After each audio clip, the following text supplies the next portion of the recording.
നമ്മൾ ഇന്നായിരിക്കുന്ന അവസ്ഥ, നമ്മൾ ഇന്ന് എന്താണോ നമ്മൾ ഇന്നായിരിക്കുന്ന അവസ്ഥ, ഇന്നലകളിൽ നമ്മൾ ആരുമായിട്ട് അസോസിയേറ്റ് ചെയ്തോ അതിൻ്റെ ഔട്ട്കമാണ് നമ്മൾ ഇന്നായിരിക്കുന്ന അവസ്ഥ. ഏത് ആസ്പെക്റ്റ് എടുത്താലും നാളെ അല്ലെങ്കിൽ ഫ്യൂച്ചർ എനിക്ക് കുറച്ചുകൂടി ബെറ്ററായിട്ട് ജീവിക്കണം, കുറച്ചുകൂടെ സന്തോഷത്തിൽ ജീവിക്കണം, കുറച്ചുകൂടി സമാധാനത്തിൽ ജീവിക്കണം, കുറച്ചുകൂടെ ലക്ഷറിയസ് ആയിട്ട് ജീവിക്കണം എന്നൊക്കെയാണ് നിങ്ങളുടെ ആഗ്രഹമെങ്കിൽ ഇന്ന് നിങ്ങൾ അസോസിയേറ്റ് ചെയ്യുന്ന ആൾക്കാരെ മാറ്റിയിട്ട് അത്തരത്തിൽ ഇന്ന് ജീവിത നിലവാരം പുലർത്തിക്കൊണ്ടിരിക്കുന്ന ആൾക്കാരുമായിട്ടുള്ള അസോസിയേഷനിൽ നിങ്ങൾ പോയി നിൽക്കേണ്ടി വരും. സോ നല്ല സമാധാനത്തിൽ ജീവിക്കുന്ന ആൾക്കാർ, നല്ല സന്തോഷത്തിൽ ജീവിക്കുന്ന ആൾക്കാർ, നല്ല ലക്ഷറീസ് ആയിട്ട് ജീവിക്കുന്ന ആൾക്കാർ, അങ്ങനെയുള്ള ആൾക്കാരുമായിട്ടുള്ള ആ ഒരു അസോസിയേഷനകത്ത് ആ വൈബിനകത്ത് നിങ്ങൾ ആയിരിക്കുവാണെന്നുണ്ടെങ്കിൽ ഓട്ടോമാറ്റിക്കലി കുറച്ച് ദിവസങ്ങൾ കഴിയുമ്പോൾ ഫ്യൂച്ചറിൽ നിങ്ങൾ അങ്ങനെ ഒരു അന്തരീക്ഷത്തിലേക്ക് നിങ്ങൾ മാറ്റപ്പെടും. ഇപ്പോൾ ചില വ്യക്തികളുടെ ജീവിതത്തിനകത്ത് നമുക്ക് എലിമിനേറ്റ് ചെയ്യാൻ പറ്റാത്ത ചില വ്യക്തികളുണ്ടാകും.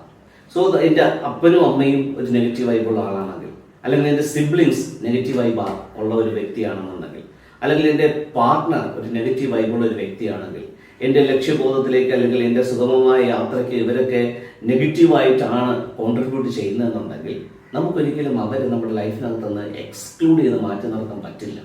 നിങ്ങൾ വയലിൽ നെല്ല് നടുന്നത് കണ്ടിട്ടുണ്ടല്ലോ. നെല്ലിൻ്റെ വിത്ത് മാത്രമാണ് പാകുന്നത്. അത് വളർന്നു വരുന്ന സമയത്ത് ആദ്യം അത് കറ്റയാകുന്ന സമയത്ത് ചെറുതായിട്ട് മുളച്ച് വന്ന് കുറച്ച് ദിവസം കഴിയുമ്പോൾ അവരതിനെ മാറ്റി അതിനെ കറ്റയാക്കിയിട്ട് വീണ്ടും അതിനെ രണ്ടാമത് പാകും.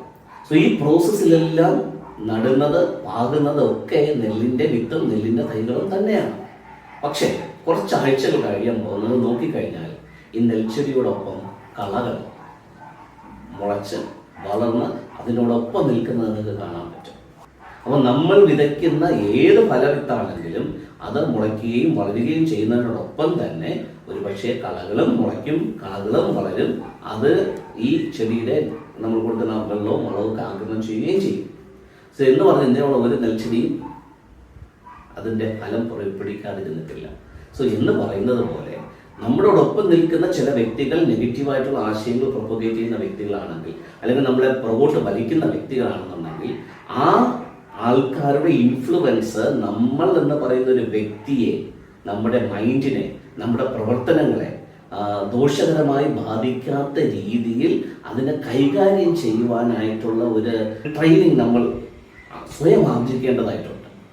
അത് ഓരോ സിറ്റുവേഷൻ, ഓരോ വ്യക്തിത്വത്തിനെ ഡിപ്പെൻഡ് ചെയ്ത് നമ്മൾ തന്നെ ഒരു വിസ്ഡത്തിനകത്ത് നമ്മൾ ഡെവലപ്പ് ചെയ്തെടുക്കേണ്ട ഒരു കഴിവാണ്.